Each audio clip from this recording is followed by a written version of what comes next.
Et quand la tristesse arrive, je sais tu es là, toujours près de moi. Bon mardi, bienvenue à votre émission La Victoire de l'amour. Aujourd'hui, j'aimerais saluer d'une façon toute particulière il y a beaucoup de gens dans les CHSLD qui nous écoutent. Je veux vous saluer. Je vous souhaite, malgré que parfois c'est pas facile, je vous souhaite quand même une très, très belle journée. Vous n'êtes pas seul et on rejoint, comme à tous les mardis, l'abbé Pierre Gervais, Majot.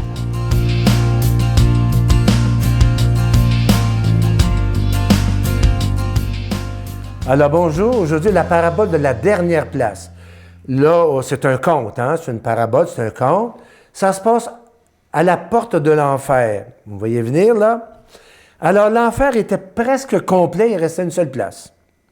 Une seule place disponible. Et il y avait déjà, à la porte de l'enfer, une longue file qui attendait, mais le diable avait bloqué l'entrée. C'est un conte, là. Alors, le diable se dit en lui-même, il ne reste une seule place. Il y a encore toute cette filée de monde qui pourrait rentrer. Là, j'ai besoin du plus grand criminel qui soit. J'y réserve cette place-là. Puis les autres ont fait des petites patentes, là. On va les laisser passer. Alors, je me cherche quelqu'un qui serait un assassin épouvantable et très répugnant, je ne sais trop bon. Alors, arriva quelqu'un qui avait l'air étrange un peu. Alors, il lui dit, « Qu'as-tu fait, toi? » Il dit, « Moi, je n'ai rien fait. Je suis un homme bon, je suis ici par hasard. Je ne comprends pas qu'est-ce que je fais ici. » Le diable lui dit, « Mais tu as dû faire quelque chose de croche, comme tous les autres. » Non, j'ai toujours gardé mes distances, moi, dans la vie. J'ai vu des hommes en persécuter d'autres, en faire mourir d'autres, mais moi, je n'ai jamais rien fait comme ça. J'ai vu mourir des enfants de faim et de détresse. J'en ai vu qu'on vendait comme esclaves. J'ai vu des faibles délaissés dans les taudis des villes, dans les décharges publiques. On les débarquait là comme si c'était des ordures. J'ai vu des perfidies, j'ai vu des crimes, j'ai vu des abus. Mais moi, je te dis, je n'ai jamais rien fait comme ça dans la vie. Alors, le diable lui dit, « T'as vu, toi, de tes propres yeux, toutes ces horreurs dont tu me parles? Et tu n'as rien fait devant ça. Entre, mon ami, entre. La dernière place, c'est pour toi. » Alors, cette parabole qui nous dit, nous autres, nous sommes tous responsables des détresses humaines en ce monde. Pensez au prophète Jérémie qui disait, quand il s'est senti appelé, il dit, moi, là, porter ta parole du Seigneur, puis lutter, puis faire avancer la justice, le droit, là. Prends-en un autre, moi, ça ne me tente pas. Moi, j'aimerais mieux rien voir, rien savoir. Vous savez, toujours les trois petits singes qui ont les yeux fermés, là, les oreilles bouchées, puis les... Bon, alors, on aurait le goût, nous autres aussi, d'être comme ces trois petits singes là, qu'on voit souvent. Non, on doit être des prophètes comme Jérémie, engagés jusqu'au bout pour... Et si on ne fait rien, la dernière place, elle sera peut-être pour nous. Mais comme chrétiens, comme personnes marquées par la parole du Christ, on est appelés à nous engager pour faire reculer toutes les misères du monde. Alors, bonne journée, portez-vous bien et à bientôt.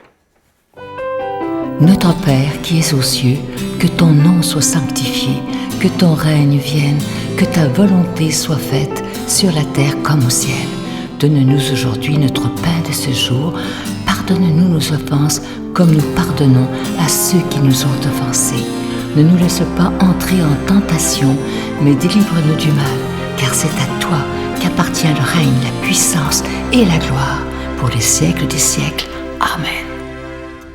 Je suis toujours tellement heureux de vous parler de ce beau cadeau du mois, une belle exclusivité qu'on a fait faire sur mesure pour la Victoire de l'amour. Il s'agit du pendentif de la Croix de Glorieux. Je sais que, mesdames, vous serez très heureuses. C'est un bijou qui est très féminin et enfin, il vient avec la chaîne qui est plaquée argent et la Croix de Glorieuse, elle est petite, discrète. C'est vraiment un beau bijou et la croix est ornée de petits zircons. Je vous rappelle que ce pendentif, il est déjà béni. Moi, je veux vous remercier de tout cœur de votre don spécial dans ce mois de juin. Comme vous le savez, les deux, trois derniers mois ont été assez difficiles et là, c'est l'été qui arrive. Alors, je me permets de vous demander un don spécial en ce mois de juin. Merci de tout cœur de votre grande générosité. Je vous donne l'adresse en vous rappelant que c'est avec un don de 25 $ si vous en voulez un et si vous en voulez deux, parce que ça se donne vraiment bien En cadeau, c'est avec un don de 40 $. Voici l'adresse: La Victoire de l'Amour, casier postal 120, succursale Boucherville à Boucherville, le J4B 5E6, je vous la redonne. La Victoire de l'Amour, casier postal 120, succursale Boucherville à Boucherville, le J4B 5E6. Également par téléphone, par carte de crédit du lundi au vendredi de 8h30 à 16h30 dans le 514-523-4433, 523-4433 ou sans frais le 1-888-811-9291,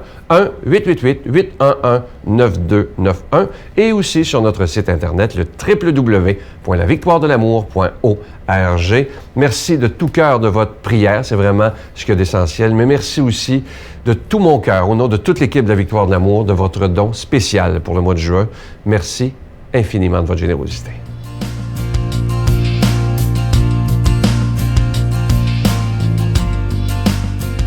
Mon Dieu, donnez-moi la sérénité d'accepter les choses que je ne peux changer, le courage de changer les choses que je peux et la sagesse d'en connaître la différence. Amen. Aujourd'hui, la proclamation de la parole de Dieu sera faite par quelqu'un que j'aime beaucoup. J'aime l'appeler le prêtre au cœur de tendresse. Il a été aumônier de prison pendant 38 ans à Bordeaux, le Père Jean.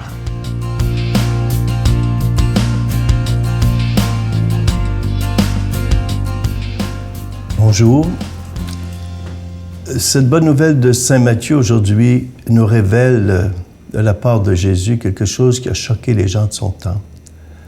C'est un texte que Saint Matthieu nous livre aujourd'hui. Et voici ce qu'il dit. Jésus nous dit, Saint Matthieu nous dit, comme tous les disciples s'étaient rassemblés autour de Jésus sur la montagne, et leur disait, « Vous avez appris qu'il a été dit, tu aimeras ton prochain et tu haïras ton ennemi. Eh bien, moi, je vous dis, aimez vos ennemis. Priez pour ceux et celles qui vous persécutent, afin d'être vraiment les fils et les filles de votre Père qui est dans les cieux. Car il fait lever son soleil sur les méchants et sur les bons, et tomber la pluie sur les justes et sur les injustes. Si vous aimez ceux et celles qui vous aiment, quelle récompense aurez-vous? Les publicains eux-mêmes n'en font-ils pas autant? Et si vous ne saluez que vos frères, que faites-vous d'extraordinaire? Les païens eux-mêmes n'en font-ils pas autant? Vous donc, soyez parfaits comme votre Père céleste est parfait. Acclamons la parole de Dieu. Ce texte est un texte extraordinaire qui a marqué beaucoup de personnes avec lesquelles j'ai frayé en prison et encore aujourd'hui je retourne dans les prisons. Quand Jésus nous dit, vous avez appris qu'il a été dit, tu aimeras ton ami, ton prochain, et tu haïras tes ennemis. Et Saint Luc, lui, va encore plus loin dans l'élaboration de ce que Saint Matthieu dit. Saint Luc dit, vous avez appris qu'il a été dit, œil pour œil, dent pour dent. Eh bien, moi, je vous dis, aimez vos ennemis, faites du bien à ceux qui vous haïssent, bénissez ceux qui vous maudissent, priez pour ceux et celles qui vous persécutent et vous calomnient. C'est un langage réellement révolutionnaire au temps de Jésus. Il nous demande d'aimer nos ennemis. Vous savez, au temps de Jésus, cette loi de Moïse, du œil pour œil, dent pour dent, c'était une loi juste par rapport à toutes les peuplades qui entouraient les Hébreux. Parce que si on arrachait un œil à une personne, on pouvait arracher l'autre œil, mais pas arracher la tête. C'était déjà une justice. Mais là, Jésus dépasse tout ça. Il va encore plus loin. Il nous demande de pouvoir arriver à aimer même ceux qui nous font du mal. Et de dépasser la justice et aussi cette attitude des pharisiens, des scribes, pour qu'on arrive à pouvoir vraiment être ses disciples. Jésus nous invite à la non-violence active, au fond. C'est à la non-violence active qu'il nous invite. Il nous invite à aimer plutôt que de haïr. C'est toute l'attitude qu'a vécue Martin Luther King, qui disait « On va vous aimer assez, les Blancs, que même si vous nous mettez en prison, que vous tuez nos parents, nos amis qui sont noirs, eh bien, on va vous aimer assez qu'à un moment donné, vous allez basculer dans notre camp, puis que c'est ensemble qu'on va gagner, qu'on va avoir la victoire sur la haine. » Vous savez, un jour, j'ai rencontré un gars en prison. Lui, il a été foudroyé par cette parole, alors qu'il était considéré irrécupérable. Il n'y avait plus rien à espérer de lui. Il était dans le trou au pénitencier de Kingston, puis il est tombé sur ce texte-là, et puis il dit, ça a foudroyé ma vie, c'est là que j'ai rencontré Jésus. Ça fait 44 ans qu'il est sorti. Et il dit toujours, Père Jean, je ne peux pas renier, trahir cette rencontre que j'ai vécue avec Jésus dans le trou pénitencier de Kingston. Il reste fidèle à cause précisément de cette exigence terrible de l'Évangile, qui est très dure à vivre. Aimer ses ennemis, c'est pas facile. Enfin, Jésus nous demande d'épouser le cœur de Dieu. Au fond, épouser le cœur de Dieu, c'est quand il nous dit « Soyez parfaits comme votre Père céleste est parfait ». Il nous dit même « Soyez miséricordieux comme votre Père céleste est miséricordieux ».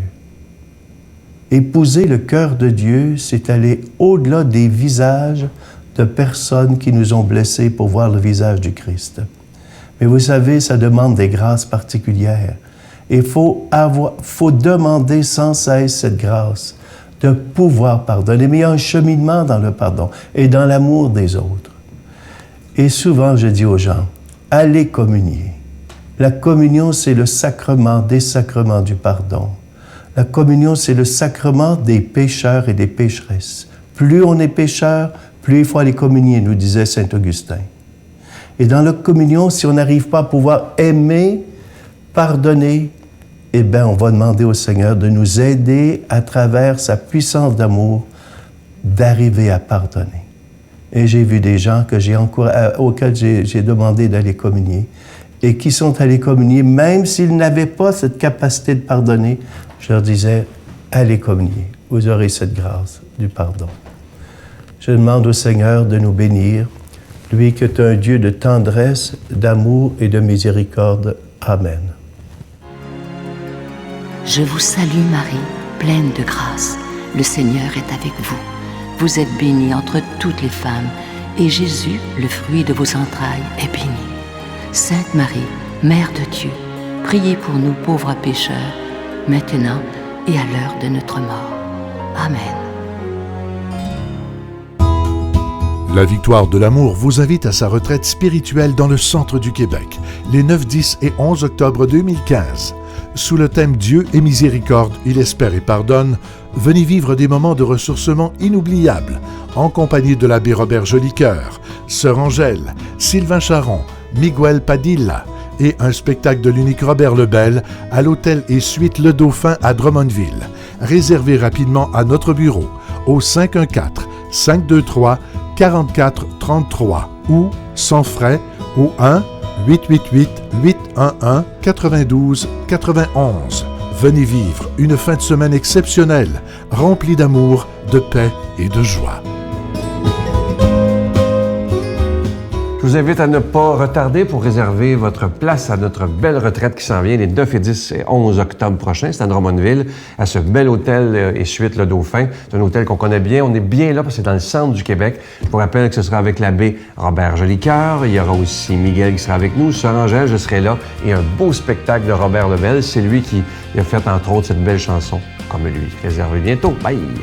En faisant le livre, tu t'as réalisé que ta mère aussi a pensé s'enlever la vie. Puis en même temps, tu sais, je cacherai pas que moi aussi, à des périodes, j'y ai pensé parce que... Mais j'aime la vie profondément, puis... Mais quand ça nous arrive et que là, tout d'un coup, le ciel nous tombe sur la tête, on se demande si c'est pas ça la solution, si ça va pas régler quelque chose quand on sait très bien que c'est pas une solution et que ça règle aucun problème.